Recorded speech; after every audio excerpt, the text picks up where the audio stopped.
Hello and welcome back to Let's Embrace Vampyr. Anyway, I found out that thingamajiggy. Oh yeah, that's a brilliant way to start it. Thingamajiggy. I found out that Good evening, what's his name? Harry Peterson His has father a quest. Wait a minute. Right. Okay. Yeah. He has a quest if What do you you mean kill when you say his that I father am more beforehand. lost than you thought? So you know. All scientists I'm gonna are leave it till I can get entangled the higher- in a world of not causes right, and but- consequences, and most of them can't see the plain truth. Quite a judgmental opinion, if you ask me. Sorry, I shouldn't But have been what do I know? Blinded by science as I am. But you are seeking answers, aren't you? Answers about the Armageddon about to strike the city. Answers about the hidden truth. Unveil your eyes. Well, I suppose I can spare a few minutes listening to your Rambling. so-called truth. As a doctor, you must be aware of the decimating epidemic. But let me tell you that this so-called Spanish flu is just the beginning of the end. What do you mean? The beast is finally revealing itself, corrupting the flesh and the heart of men. With my own eyes I have seen them, those minions from the abyss. Oh no, we've already asked this, haven't we? Really? We must fight. What is left? Yeah, we must fight them with fire, cleansing fire. Yeah. We've done that. Why did that? Whatever. Tobias Whitaker, confess why you burnt those people alive. I have done what no one was ready to do. I will smite the flesh of the unclean to protect the righteous. You are just another heartless murderer, exploiting the epidemic to kill with impunity. No! No. The only way to contain the spread is to strike at the source itself. The proliferating sick. Well, he's half right. Choose which half. You're not the savior of London. You're just a glorified sadist. I take no pleasure in this awful cleansing, Dr. Reed. I am only driven by the thousands of innocents I save each night. Yeah. Why did you send Samuel to the cemetery, Tobias? What did you see there? I sent him on a vision. A dream of a dreadful and laughing queen covered with blood, Ooh. sleeping with the dead and feeding on the fear of the dying. Ooh. I'm sorry, but he just touched on something. That if you know what's going to happen, then you know. A laughing queen dressed in blood. Tell me more. This epidemic is her feast, the announcement of her return. Against her, science is no more than a child's toy. But who is she? She is the mother of harlots and abomination of the earth. She is Babylon, drunk on the blood of the saints. Why did you send Samuel to the cemetery, Tobias? What did you see there? I sent him on a vision. A dream of a dreadful and laughing queen we just covered did with this, didn't we? blood. Sleeping with the dead and feeding on the fear of the dying. Yeah, we done. Alright, okay. That's enough. You sent a man to die because of a stupid vision. I have heard enough of your nonsense. Goodbye. Okay, do we not have anything else? I'm pretty evening. sure we have something else, right? Yeah, there. I have found... I already expected the Nope. worst. Sorry. He should already have come back. He is dead, isn't he? Yes. He is now. The epidemic took him. Samuel steadily made donations to our cause. He would have rewarded you himself if you'd found me in that awful cemetery. Please accept this money. I have heard enough for See today. you around. Yep. Definitely the nicest person. I probably should go and talk to Mr. Clayton over here. Hey, Clayton, how are you? Excuse me, sir. Are you familiar with this part of town? Not really. Name's Clayton Darby, reporter. Sorry, I'm new to Whitechapel. But perhaps you could help me since you're a journalist. My name is Jonathan Reed. Dr. Reed, the famous surgeon. I'll gladly help if I'm able, sir.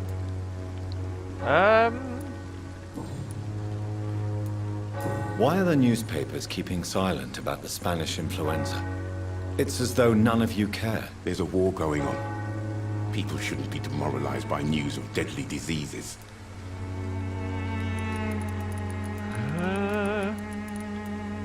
If no one stops it, this epidemic could turn into a scourge. It may kill more people than the war itself. Yes, this is another kind of war, but just as deadly. History will judge us all for what we did and what we did not. Have you any idea of the danger you face in these streets at night? I've had to run and hide more than once from frenzied mobs incensed by the fever. Do you think the flu is really responsible for this, Doctor?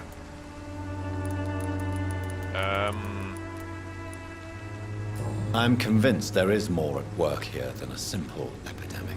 Really? To be honest, I could say the same. Some of the sick I saw or heard of. My God, what happened to them? What is a journalist doing in this borough after sunset? He goes where none of his colleagues would dare to go, to inform the country. So you risk your life to reveal the truth. I saw many reporters do the same during the war. Whitechapel is the crucible of so many untold stories and tragedies. I want people to know them. That's quite honorable of you. But is the public interested? Not at all, sir. And that's why I'm an independent journalist, hoping to sell some stories. Well, okay, personal questions, nothing. Let's get on with it. I heard you're investigating an underground medical dispensary in Whitechapel.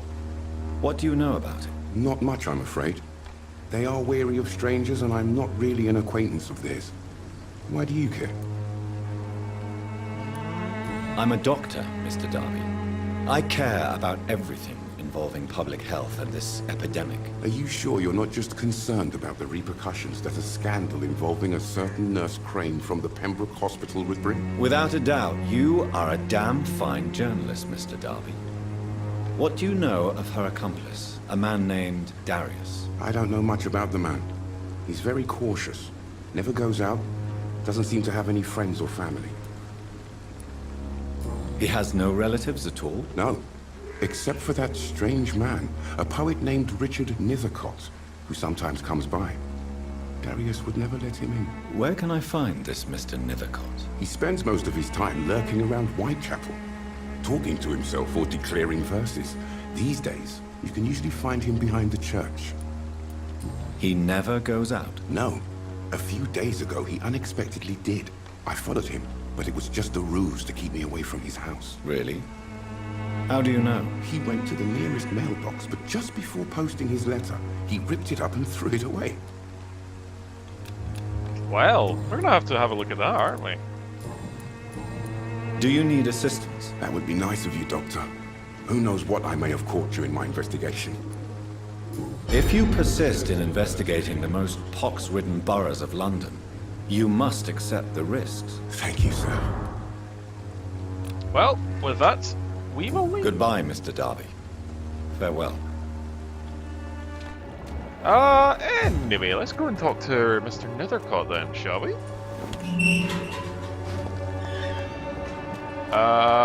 He should be here. No, he's not in this set. Damn it! You're in my way. Why? Because I thought. Oh, hi! Bad. Both of you. Bad. Ooh. You know what? Let's get rid of you, and I want to see what this does. Okay, that looked cool. I need to actually try that proper now. Oh, I need to like find someone about my level and do that thing. Oh, I want to see that. Anyway, hello there. Good evening, sir. I'm Dr. Reed. I would like to ask you a few questions. Please be my guest. Although I may not be the best informant regarding this part of town, my words speak about that which the eyes cannot see. Really? Air? Are you an artist of some kind? I'm a poet, sir. Richard Space? Nithercott, at your service. The dark side of the moon? Which is just like the opposite side of the moon because it's tidally locked. Is that what you're talking about? Anyway, I don't know. Tell me, Mr. Nethercott, why seek inspiration in Whitechapel? The place is not beautiful per se, but how to explain it? Stirring and challenging. Do you not think it a little morbid? On the contrary, sir, Whitechapel is full of life, full of beauty. Just like my dear muse, the wonderful Camellia. What can you tell me about Camellia? Not much, and that's the beauty of it. She can't speak, you know. She's a locked mystery who exhales kindness and sweetness. Perhaps you're just afraid to find out the truth about your muse. One day, perhaps, I'll ask her to come with me. But will she still be my wild flower of Whitechapel if she moves uptown? And have you ever tried to learn more about her? Where she lives? How she survives? Whom she may know? Maybe I prefer she remains an enigma. Reality can be so dull, don't you think? In what way, exactly? The struggle by gaslight, the barren smiles, and the added hunger under the rain. If you say so. Such vibrant antagonism and vivid paradox. The stripped humanity raged across each street. Vivid, of course, yes. And what about the poignant distress? Oh yes, the poignant distress. You see what I mean, don't you? That's what I want to write about, and that's what Whitechapel is made of. Wonderful! You basically just want to write about death, which is nice, I guess, to a degree. Some things have to be spoken. Are you aware that your life could be in danger in this part of town? But this is where I must be to feel the real beat of the city. I had to come, see it for myself, alone. I understand your need for solitude, but it's not safe around here. I don't care. I don't have many friends, Doctor, and my family despises me. If some misfortune came upon you, who would be here to help you? Well, you, for a start, my dear Doctor. I'm not going to be flutzing around here forever, you know that, right? May I ask what you're doing at this hour of night, sir? Do you live here? Not at all. I'm just enjoying the pleasure of a quiet walk. Though night talks are always preferable, if you ask me. Especially with strangers. If you say so. But as a physician in a time of epidemic, I must caution you to avoid unnecessary exposure, sir. Thank you, Doctor. But we both know the seeker of truth has to go boldly where the weak dare not. But are you not afraid of the epidemic? Oh, why should I? I see some equity in the Spanish flu. No flesh should be saved, say the scriptures. Good or evil, rich or poor, all are equal in the eyes of the flu. Well, yeah. What are your thoughts on the terrible situation in this city? Terrible, you say? No. Of course, the death of so many innocents is a tragedy. But the scourge has not been all bad for the city. Oh, no, sir. What are you talking about? Do you remember London before the flu? Noisy, cacophonic, quiet nowhere to be found. And now, listen to this oddly peaceful silence. Peaceful? That's quite an unusual way to speak about the epidemic. And very inappropriate, I must say. Most people fail to understand my perspective. I don't blame them. But how could I call myself a poet if I veiled my feelings? Well, yeah, not much to really say other than, Sure, I am actually curious about something. I'm having a look. No, wait, what? Where does he show up? Oh, does he not show up here, technically? Richard Nethercott, okay. Oh, he's linked to Darius down here. I don't know how mesmerizable. Alright, okay.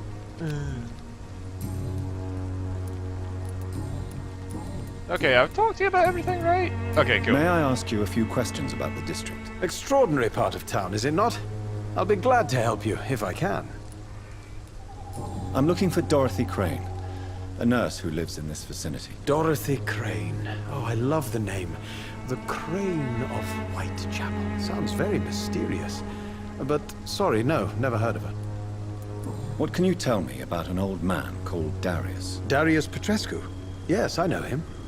At first, I thought he was only a small publisher. I invited him to publish my work, but his reaction was pretty clear. Not interested in your talent? Darius is an old political activist who takes delight in printing tracts and lampoons. Those communist activities only require mediocre writing skills. Oh, such a put down. Not really. Well, see you around. I'll leave you alone, sir. And if I remember right... from the Sycophant. Really? Oh, okay. Sycophant Publishing Limited, Lavender Court, Camden Street, London.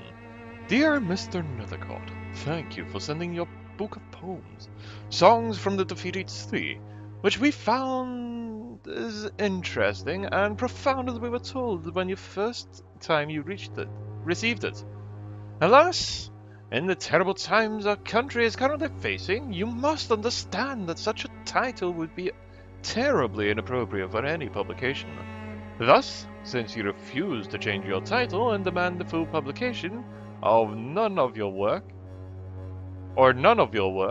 I'm sorry to announce that the Sycophant Publishing chooses the second option.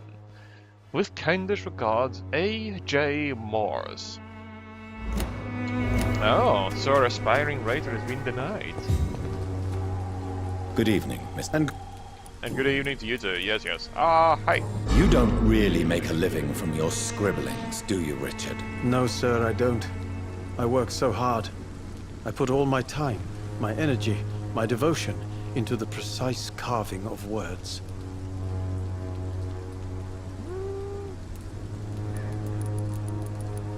Still, you don't seem to suffer from poverty. With thanks to my parents, actually.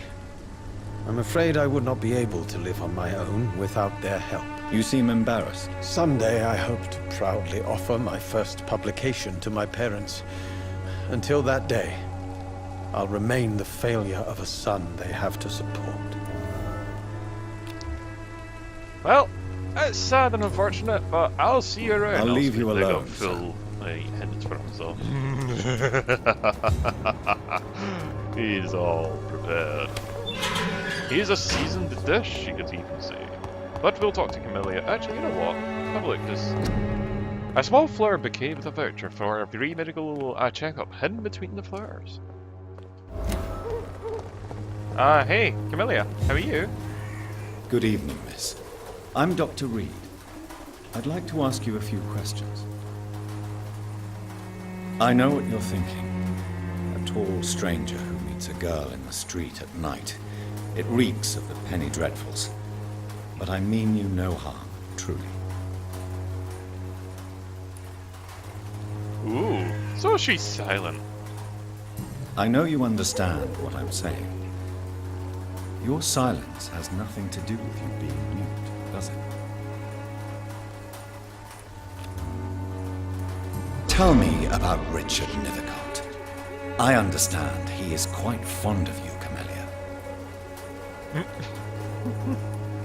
Camellia, I know you work for Dorothy Crane. Please tell me about her secret dispensary. A stubborn and mute comrade. Nurse Crane and Darius Petrescu have been clever. Well, we've also got full heads for her now. That didn't take much, did it? Very Anyway, well. see you around. Goodbye then. Yeah, I'm actually wondering if she can talk.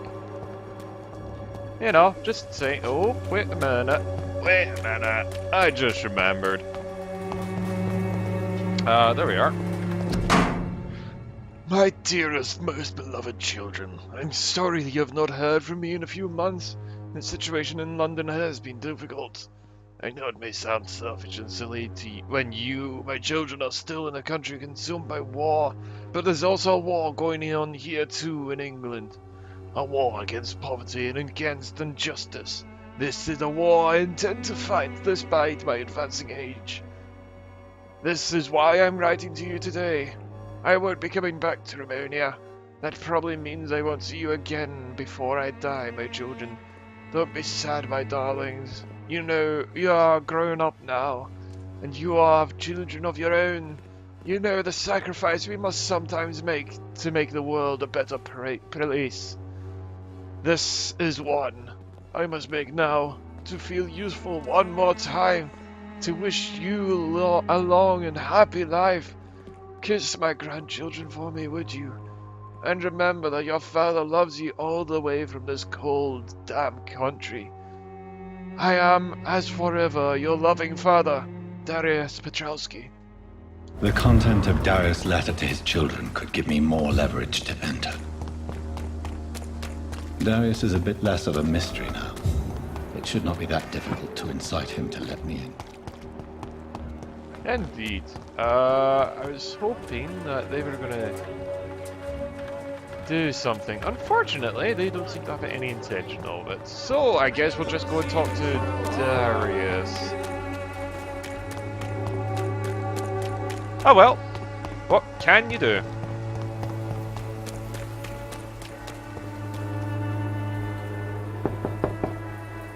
Mr. Petrescu, just 1 minute, please. You again. Go away. Sir, wait. Stop this nonsense. I know Nurse Crane is here. Shall we speak man to man, you and I? All right. Speak up. Don't you see we're on the same side? We fight to help the poor, sick, and abandoned. I'm nothing like you, Mr. Doctor. Yes, you are. You too believe in providing medical care without charge. You know what we have to sacrifice to make the world a better place. I have to admit your words have conviction. All right, I'll let you see, Dorothea. Don't make me regret this, though. You're not gonna regret it all the way. I'm sorry, my friend. I'm sorry. First off, let's just, you know, scab everything we can.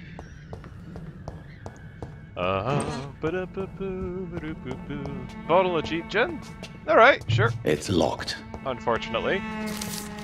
Oh! On my journeys, I believe the most amazing exploration is in the Mediterranean islands, particularly the Isle of Santorini, searching for traces of the vampire pestilence in the Sunburnt Isles. Herodotus himself refers to the island in the fourth book. I am personally convinced that there are many mysteries to be unveiled in this part of the world. Who knows that, even today, the Isle of Santorini is still considered by some the most vampire-infested place in the world. Way more than the Carpathians, and its inhabitants are considered as specialists of the vampire hunt, or the hunt of the Vrykulakas, as they call the creature.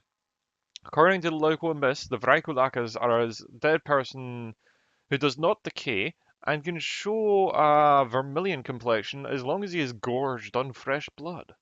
He cannot enter the house without knocking and getting a response. Garlic makes him flee. He does not consume under the sun, but his skin blackens. He can change into a wolf and other animals. That struck me as the most... What struck me the most is that the same name exists, with small variations in the Mediterranean Sea and the Balkans. The Greeks call them Vrykulakas, and the Bulgarians and the Macedonians call him the Varkulak, or Valkulak. The Serbians call him Vukodlak. And yes, Vukodlak, a name so familiar to Vilkod even, that we already know. My dear brothers, just to write a few words now gives me the shivers. I'm personally convinced that they are hereby confronted by some proto-vampire. Maybe they are missing link between the modern vampires and the creatures that came before. If God knows me well enough, allows me enough time, I wish that one day to go back to the Santorini Isle and find the trail of this unique, antique and forgotten figure. From drinking at the fountain of knowledge by Usher Talltree, primate to the stall, St. Paul.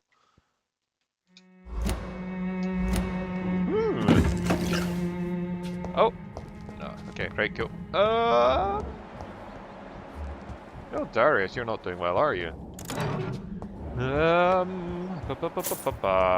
What else can we scab? Is that it?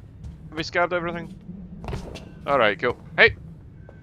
If you want to talk to Dorothea, you must go across the courtyard and take the stairs. We've not been formally introduced. May I ask your name and occupation, sir? I am Darius Petrescu. I'm here to keep snitches and spies away from Dorothea. And I also run this little print shop.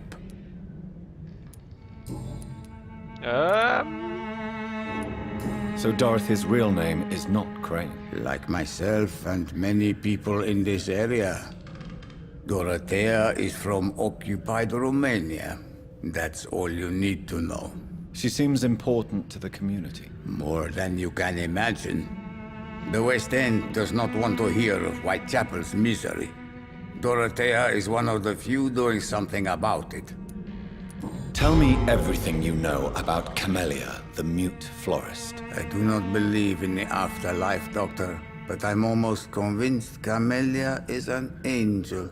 She volunteered to give out our medical leaflets. Are you not worried for her safety? She is as brave as she is tough, and clever, too. If only I had met her when I was younger. Are you in love with Camellia, Mr. Petrescu? Don't be stupid. If I had met her when I was younger, we could have won our revolution. Who is she, really? Do you know where she's from? She's not from around here, that's all we know. Camellia is not even her name. It's her favorite flower. You say she has no close family. Well, there's that awful poet who constantly follows her around like a lost puppy. A good man for sure, but a very poor writer. Well, speaking of that poet... Did you refuse to publish Richard Nithercott's previous works, Darius? Yes, his manuscript is as pompous as he is starched. Now there's a man who loves the sound of his own voice. You could have told him so. As a great writer recently said, politeness is the most acceptable hypocrisy.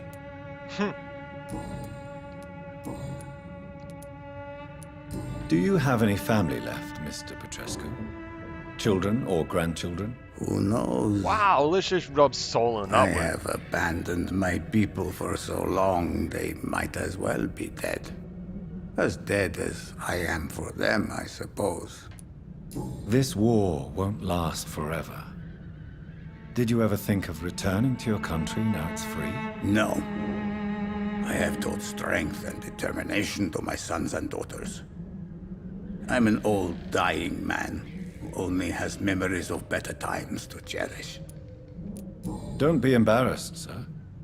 If you must know, my own father disappeared many years ago, and I forgave him. It's quite awkward to talk about our families like this, but thank you, Dr. Reed. I appreciate your trust.